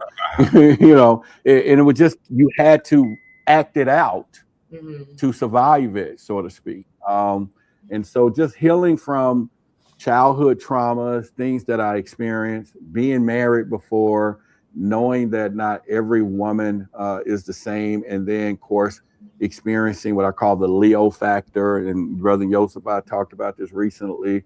Both of the people I was married to was born, they're Leos, and born August the 10th, the 12th. The last person I met is in August. The other person was, the last 8 people were Leos. Now, I think from this last one I met, I got the lesson now. I got it. And it's not so much a bad, but you can draw certain characteristics that you need to pull from those experiences, right? And so I did drew some quality experiences, but now I'm single. I'm really single, and so I warn anyone who meets me. I have time. I bought back my time to spend with you, and to get to know you. And I do listen well. I am going to hear you. You're going to feel the way because I'm going to do my job. It ain't, I've heard people say, well, are you using some magic on me? I ain't never really liked somebody like you. Why am I feeling this way? Because I'm doing my fucking job. You know what I'm saying? It's like, really? And so you just got to be careful of who you give yourself to. And that's the lesson that I completely probably learned in the last year, and really was solidified in the most recent fashions, is that I'm just not doing it. Ain't anybody just going to get there. I do come as a prize, and I am going to treat you right. We're going to hopefully experience love, and my discipline is growing in other areas, and I am doing some jobs. Now, do I have some flaws? Absolutely. But at the end of the day, you're not going to run into a situation where you're going to have to wake up in the morning and wonder who you with, and so I will come into anybody's life to let you know I have worked to become for you, and so I don't think many people are going to stand on that at all, women or men. There are some out there, I'm just saying, but there's not some people who had literally prepared themselves to be ready for you, and if I choose you, that was my choice. It's not your magic, So that's the lesson. Just who I'm just learning now. Just be mindful of me, because I can hurt myself by loving the wrong person. Yeah. So one of the things that I learned and healed through our relationship is a rejection wound, wrapped in a little bit of unworthiness and abandonment, just based off of, my father not really being present like that. Like, he was there, but there were moments where I needed him more. And then there were also, narratives that my mother used to say and things, storylines that I really held on to that I healed through my relationship with Dream. I vividly remember when he started his first business and was shipping off packages and things like that and would just be gone doing things for a while. I felt this loneliness, right? I felt like he was choosing his business over spending time with me. And one day he kind of, I guess, called me out on it and was just like, what is this energy? Why, when I'm going to go do this, it seems like you get triggered or emotional or a little bit snappy. And at first I denied it. And I was like, what are you talking about? No, that's not happening. I want you to go and do your things. That's not true. But when I really sat with it, I was like, oh, I'm feeling like he's choosing something over me. And this just, wasn't truth. It was trauma. And so that was one of the things that I was able to heal through our relationship. And a part of why I brought all of that up is because it was in those moments where I started to be like, okay, this person, might really be for me, because I'm showing this to him and I'm letting him know, like, oh, there's still this little girl inside of me that wanted her father to choose her. And that same kind of story is showing up right now. And he did not take that information and like exploit it. And he was very conscious, right? Like, he would do things to reassure me, like, okay, babe, I'm gonna be back. All right, babe, I can't wait to get home and spend some time with you and we watch a movie. He started to do things to support that healing until eventually I became strong enough within myself to be like, go do whatever the hell you want to do, right? Go be away for a day. Like, you good, But that was one of the ways that I was able to tell, one, that I was healing, but also that I was supported in that healing. So, I want to know from y'all, especially Roderick and Kiwanis, like, how will you, and then Yosef, of course, you can share too with your wife, how will you know that you found the person that is actually meant to support you and, be that rock, or be a person that can be a reflection for your healing? Like, what are some things that you can look forward to in your upcoming relationship that will let you know, okay, this person actually has my back in this healing process? And then you, Yosef, you can tell us what happened with you and your wife that helped you to realize, like, oh, this is her, because she really stood with me through this. Honestly, you hit the nail on the head.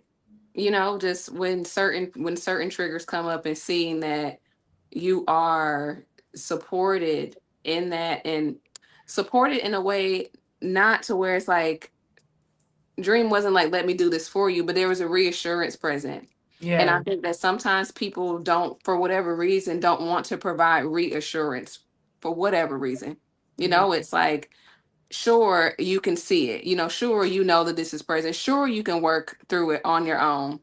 And I look at myself as a person who, I can work through the stuff by myself. Yes, I can.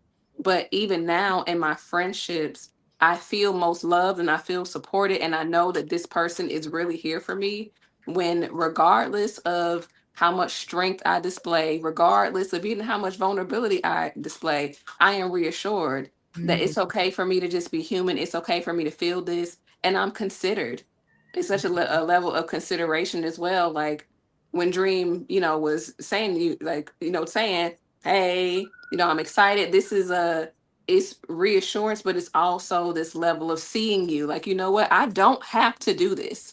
I don't have to tell her XYZ. She know I'm coming home. Like, this is what people could do. She know. I show up all the time. She know what's up. But it's like that extra layer of consideration. So for me, those are ways that I know, whether it's romantic or not, because friendship, anything for me has to start as a friendship. So I look at whether I'm considered in my friendships in that way. And even just we can always be ourselves, but I feel most loved and seen when who I am is exactly what someone wants. Even in friendship, like, there you would be in certain relationships where certain aspects of you trigger a certain person. Mm-hmm. And you can't really do anything about this part of you triggering them other than to change. Sure, you can change and adjust, but sometimes it may be outside of your authenticity to adjust this specific thing that is just triggering to a person for reasons that have nothing to do with you.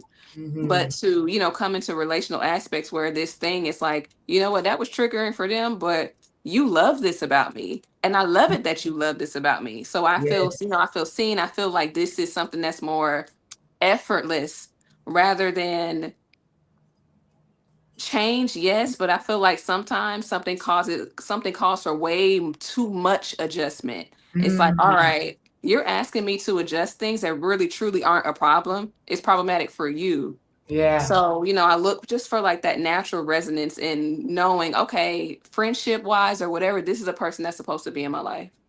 Yeah. Wonderfully Yeah, said. that's good, Quantas. Because again, a guy would have to, especially dealing with you, Quantas, a guy would have to be able to be comfortable with somebody that's a social media influencer that travels and speaks to other people and other men and all of that.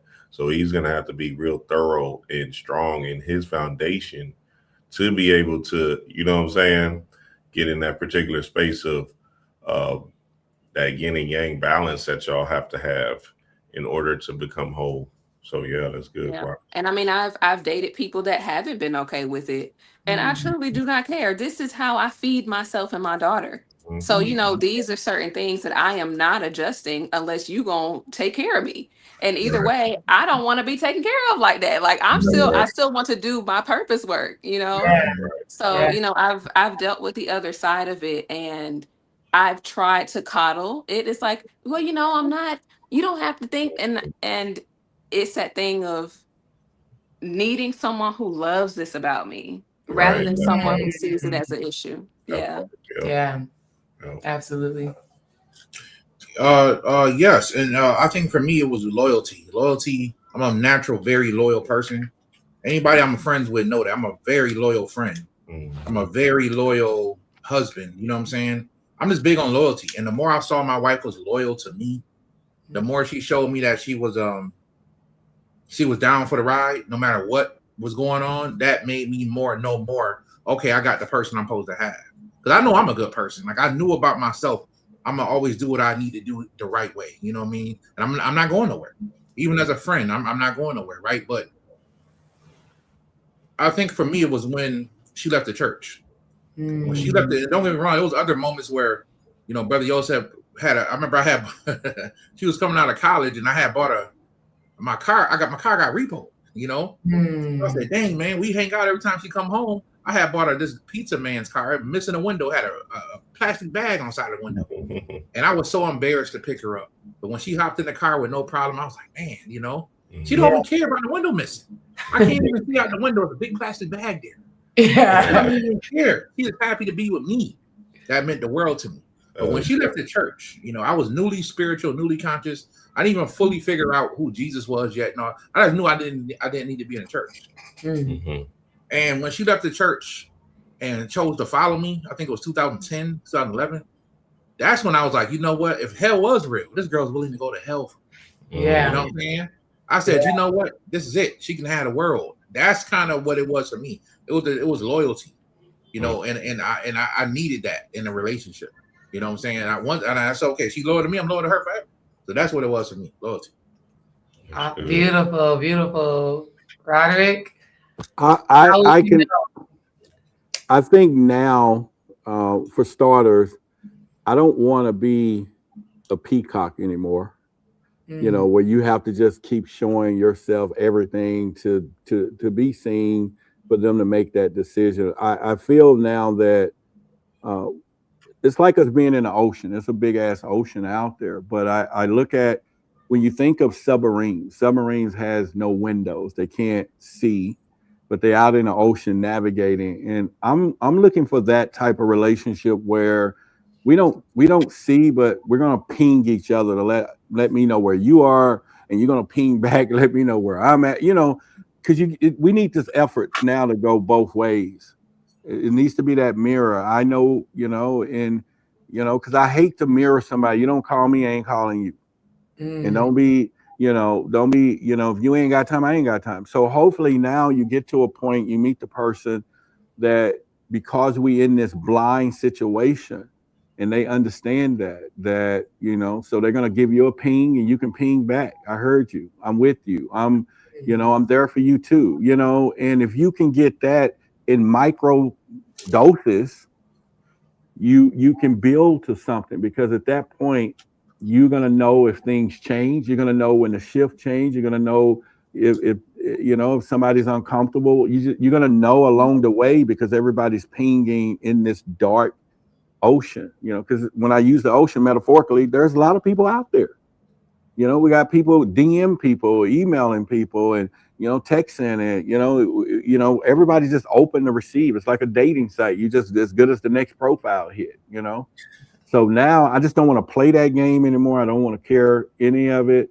So we're just gonna go like the old Wild Wild West. You take 5 steps back, pull your gun, I'm gonna pull mine. You know what I'm saying? You put yours down, put mine down. We walk up and hug, I'm gonna hug you. It's like let's us do the dance, and keep pinging, instead of me have to sit here and be a peacock all day, and then all of a sudden, I'm looking at you, you ain't even got no feathers. It's like, what? So that's just me. I'm just looking now for the dance of just, we're moving together. So, that's it. Yeah, that's good. That's good. Yeah. Roger, all right, so if y'all got any questions, we'll take a quick question for everybody to get out of here. Y'all thank Quannas for being here and taking time from the family. This is the first time you all to get an opportunity to meet her, and we're gonna double down on more conversations to lead us into August the 8th. You can get your tickets right there, scrolling on the website there, newlovelife.org. Make sure you go in there and get your tickets. And if any of you get yours while you're on the air now, definitely put it in the chat so we can give you a personal shout out and congratulate you on your personal journey of being a better you. Okay. Because now we're just going to move into what I call Project You, which is your own uniqueness or your own universe, whatever you want to call it. But I think at the end of the day, we all are here. So you're not hearing from me being an expert. You're not hearing from Quannas being an expert, Brother Yost. Everybody has experiences, and we all are sharing that as one collective consciousness to grow from each other. And there's no ridicule. I don't think nobody's ridiculing each other to be more than what we are. And I think we have a little bit of somebody for someone to learn from and everything else. And so if you are going to come out, see the cues, make sure y'all put a cue in front of the question. We'll get to as many as we can real quickly. There we go on the screen there. One of y'all, the ladies, y'all can read it out, whatever you want to do. Sure. Says question for anyone from Monkey 0828. When you're such a nurturing woman, how do you separate the woman, the mom part of you with a man? Because I do believe that is one of many things that canceled my last relationship. Wow. Good question. I truly believe that there are aspects of us in our relationships as women that will, to a certain extent, mother our partners.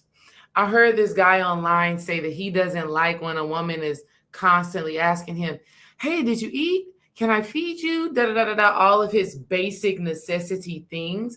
Because to him, he was like, those things were feeling like the mother that is just doing way too much, trying to wait on the man hand and feet. You understand what I mean? Over showing up, acting as if the man does not have the capacity to do certain things for himself.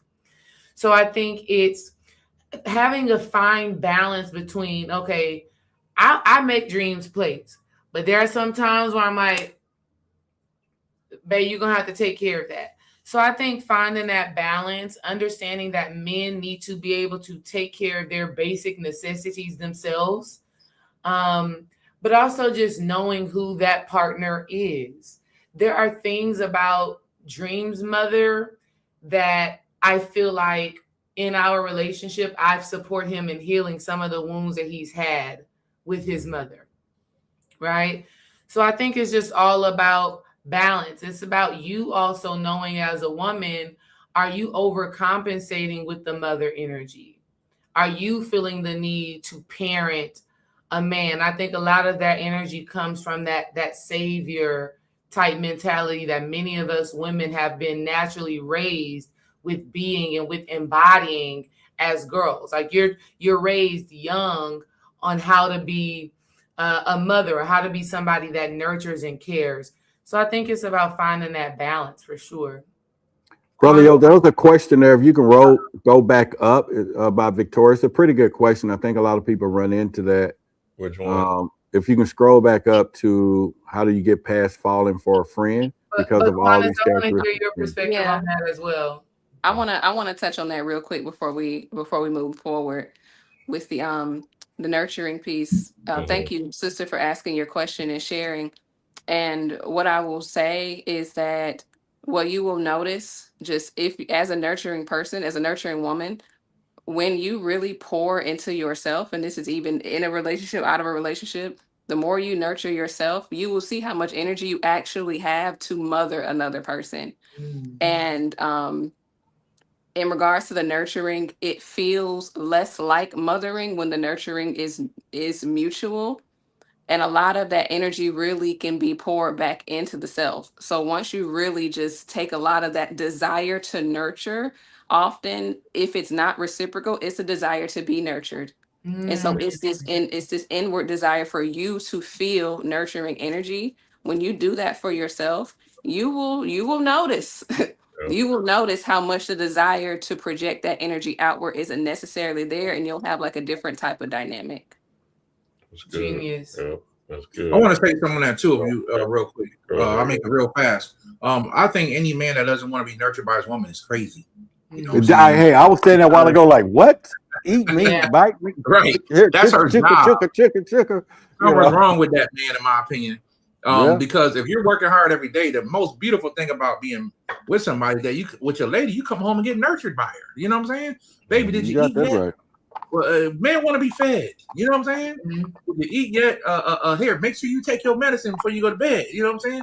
Make sure you take your vitamins and yeah, that man hated that. I don't know what my socks is at half. I gotta ask my wife where my socks are at. And they in the same place every time, right in the top drawer. We go on a vacation. She telling me what things we going. I like to be nurtured because on the other end, I'm making a lot of hard decisions. I'm making sure we got income coming in. I'm making sure you provided for everything else, and I want to be nurtured. So I love being nurtured, and I think what it gets weird at real quick is that when it becomes control. When a woman tells you what you better be doing and what you need to be doing, that's not being motherly. That's being you trying to control that man. But just taking care of them and nurturing, I think that's beautiful. I think that's great. Great point. I know. I was like, so when she was telling the story, I was like, something wrong with that brother. What the hell? What? Yeah, he was like, he did not want to feel, and I kind of understood it because he was kind of presenting it from a place of a woman acting like this man didn't know how to take care of himself. So I guess it could be one of those situations of, like you said, control or overbearing or, things like that. But did you put on deodorant today? Like what? Be like, bitch, what? Go ahead, read that one. Okay.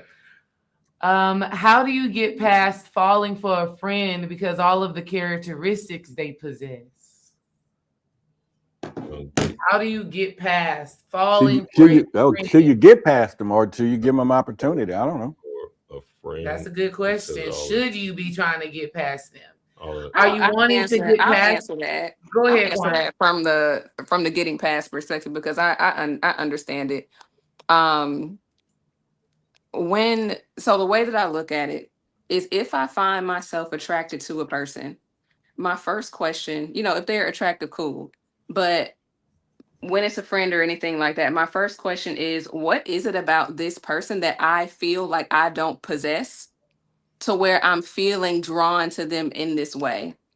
Aside from just pure attraction, but if it's feeling like an attachment, because that's what I'm kind of getting from this. How do you get past falling for a friend because of all the characteristics they possess?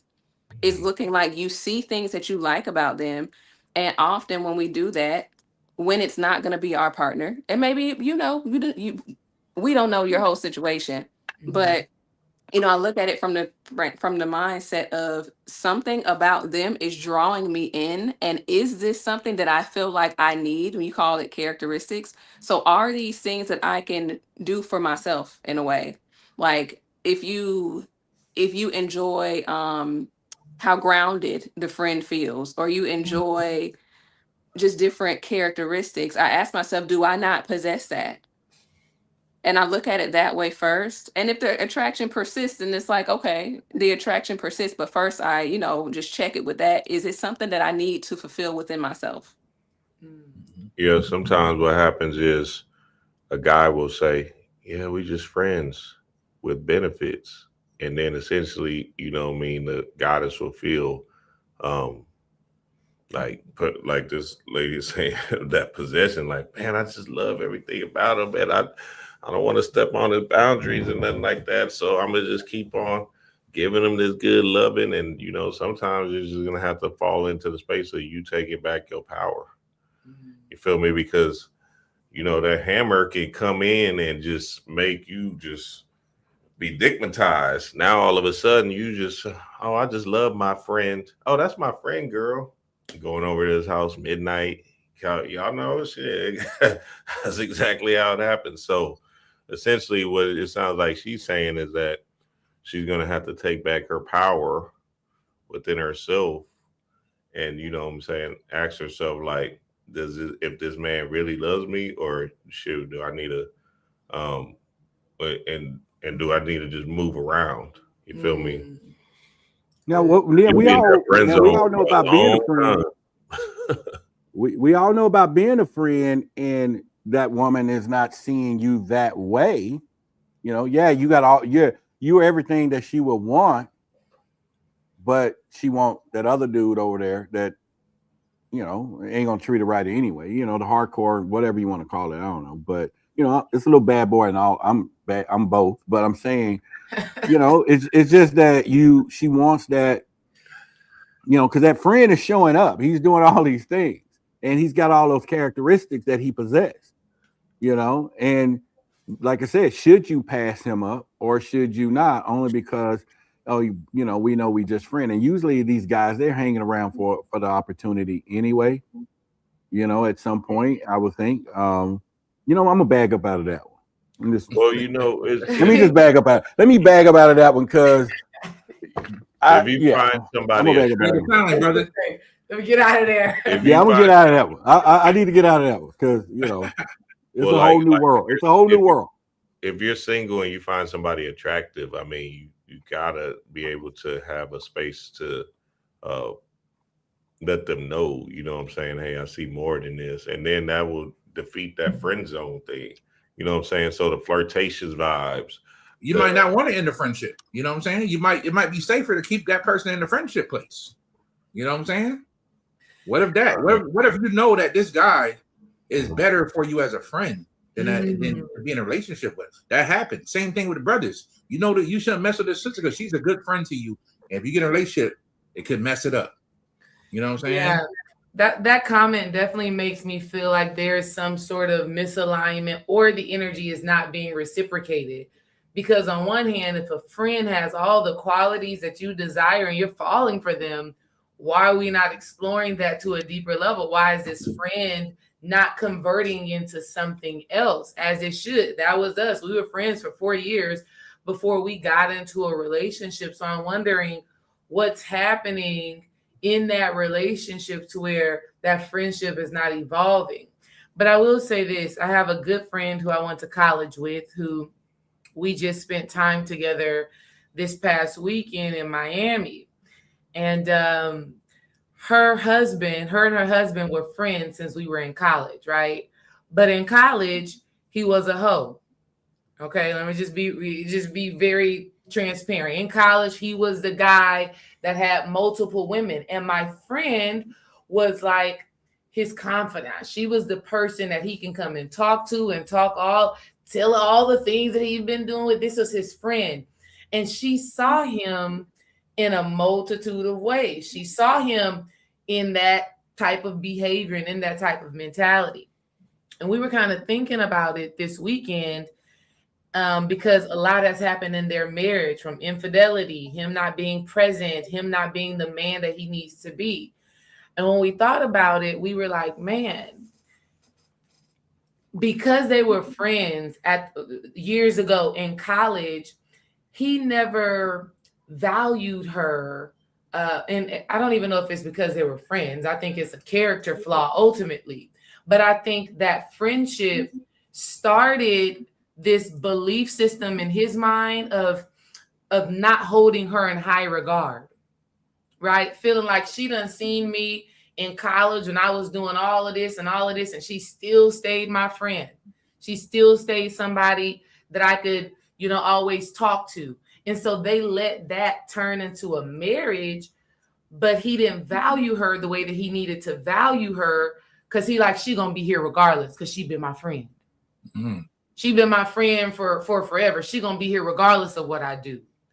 And so my friend, a light bulb just went off in her mind to where she's like, this man been taking me for granted. All of these years, that friendship energy has made him believe that he can do whatever the hell he wants. So, in that friendship phase, you need to be looking at the type of person they are. How are they treating the people around them? How do they actually treat you as a friend? How do they treat the women in their lives, their family members or whatever? Because if it's a case like that, then yes, sis, you don't need to be falling for them. Mhm. And my friend, Listen. she fell, and so much has happened since then. I will be looking at her like, girl, that dude was a damn dog. What the hell? All this time you watching this dog grow fur, his tail getting longer, his whiskers getting longer, and you gonna hang around till he on his downtime, and then he choose you as a consolation prize, and you didn't figure that one out. Dog Yeah. back. It's tough. Do they It's have tough. children? Dog. Do they have They children have, together? listen, Yeah, they got 3 children. Oh, they I don't know have what I was 2 gonna say. Oh, children, well, 2. and now Well, pregnant with One on the another. way. Dogs breed. They really do. And it's been a thing of him not really being able to be the man that he needs to be for her. But She got the man of never her really dreams. was He didn't that. get the woman of his. That's the whole point. She got the man of her dreams. He didn't choose the woman of his, and it became just a constellation prize. And then going back to like what Kwana said earlier, a codependency thing. Yeah. Right. When I look at when I look at both of them, I can see kind of that energy. So for the young lady or whoever that was that asked that question, there may be some qualities about that friend that you like or that you admire, but if those things aren't, if that person isn't being who you need in partnership, that should also be one of those things where you're like, okay, let me move around, or let me keep this relationship platonic. All right, let's take this last question right here. It says, do y'all believe that long distance relationships can work? What are y'all thoughts on that? I would say with the right people, yes. The people that have resources to make it work, it can work. That's good right there. FaceTime is free. Hey, but every now and then you got to touch somebody. You got to reach out and touch, huh, Yosef? I'm with you on that. Resources. The brother on the phone said, "Look, ain't nothing but a flight to get to you." Yeah. yes. Then he can make it work. Everybody can't take that. Spirit flight. without a business. Yeah, exactly. That Comfort Plus kind of went up. So you know what I'm saying? Like, hey, You better have some intentions on that bad boy. I definitely know that it can work. I was just at a bachelorette this past weekend, actually, for my friend who is in a long distance relationship. She lives in Indiana. Her guy lives in Texas. They met here in Houston. And it was one of those beautiful situations to where we actually talked about this weekend. I vividly remember my friend coming to my house and saying, I'm leaving all of these men alone. Like, if they not giving me the energy that I know I want and that I deserve, I'm cutting them off. And she did that. When I tell you the very next weekend, her sister was having a New Year's party or something like that. And her sister's boyfriend, best friend, came to the party. And he saw my friend and he told her, yeah, I've been peeping you. I'm trying to get to know you more. Immediately they connected. I mean, that was 2 years ago. They've been dating long term. He done proposed and everything, right? But it's so true with one of y'all just said about having the resources to be able to do what they do. They're both no children. They both work good jobs. They make enough money where they can hop on a plane every few weeks and connect with one another, right? So it's definitely possible. I think you just have to want that. I think communication has to be on point, right? And you have to, you know, have something deeper that really connects you and draws you to one another. Absolutely, absolutely. Well, either that, I would say for each and every one of you, we're not going to hold y'all too much longer. We're at the top of the hour of 2 hours, which has been one of our longest conversation and great conversation. If y'all can give us in the chat, give us some feedback. Are you enjoying these conversations?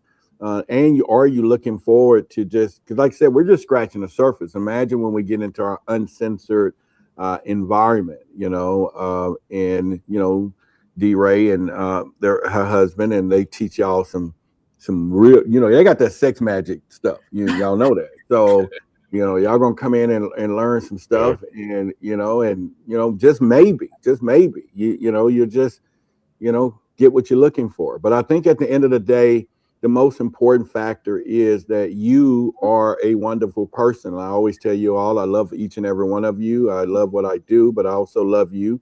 And my haters, I love you, even though I don't want to meet you, you know.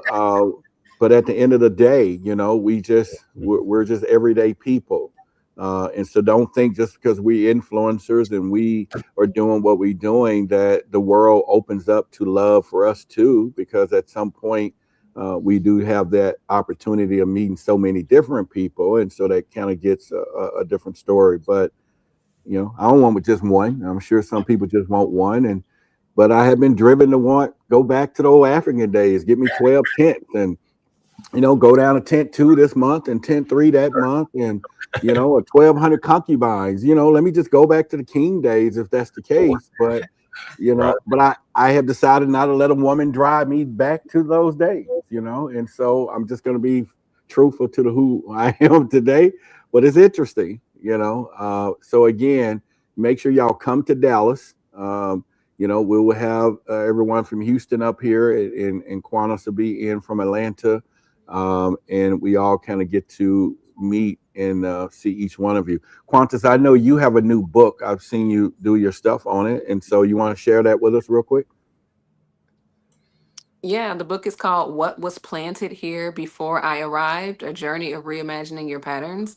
And it's I guess you could say it's an all-encompassing spiritual healing guide.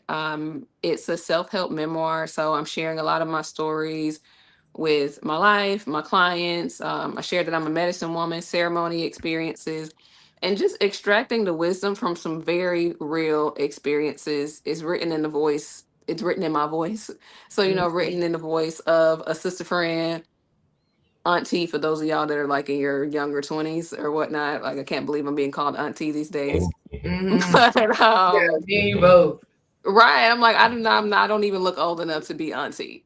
But you know, people have said that it's a great resource. It's a great resource for them along their journey. I recommend reading the book in a way to where you would just open it up for a random page of the day and receive the message. It can be read linearly because it is a full journey, but it can also just be used for whenever you need a good word.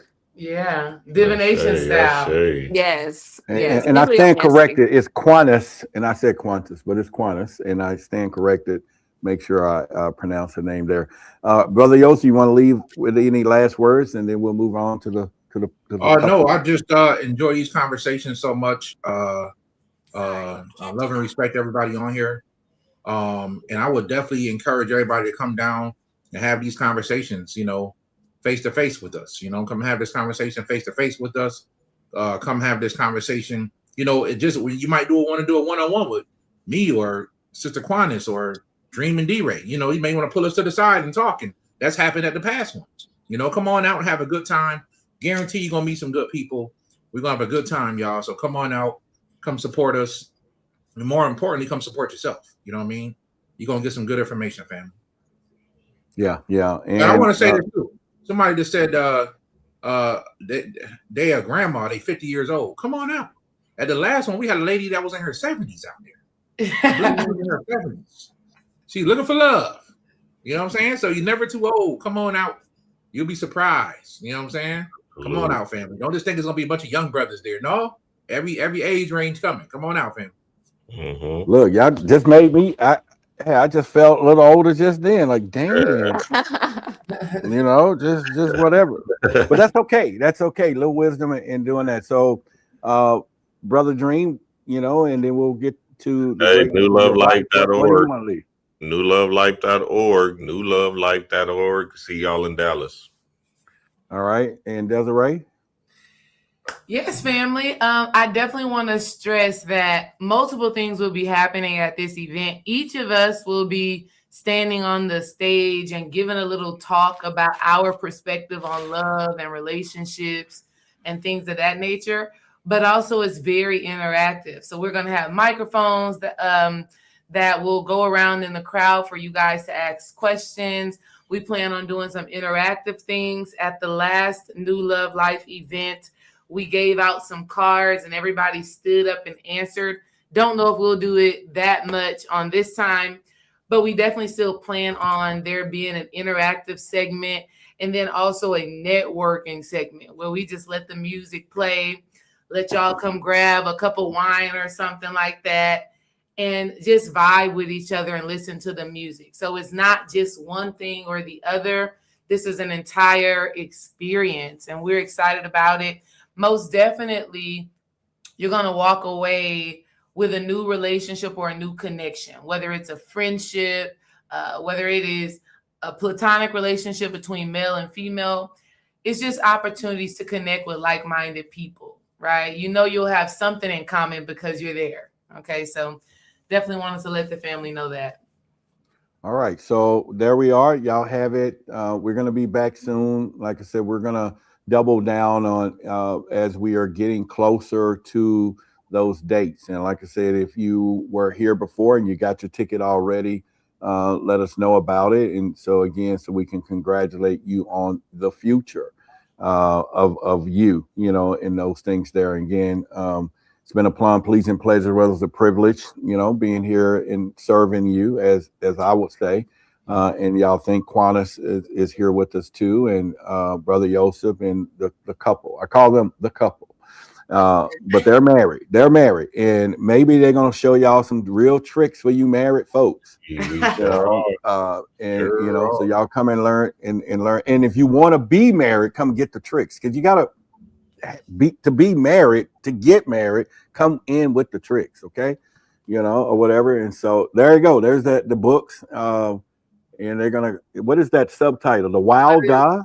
The Wild God of Power and Ecstasy. This is a good. Damn. You know, we got a whole bunch of different tantric books and stuff like that. So that goes with the word oh God, instead of the power of the wild God. Okay.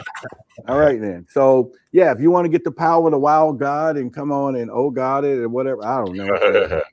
you guys can come with it. So anyway, we're gonna talk about y'all behind y'all backs, because we're going to get out of here, but we're going to all be in our own area. But again, we love you all. And I will see if you're on my channel tomorrow at 5:00. And we'll be doing that. And hopefully 4th of July, you guys stay safe. And make sure you look up if you want to see some UFOs. They really like to come out during fireworks because they can hide under the stuff. So pay attention to the fireworks. All right. We'll see them next time, y'all. Peace. Peace, y'all. Peace, family. Peace.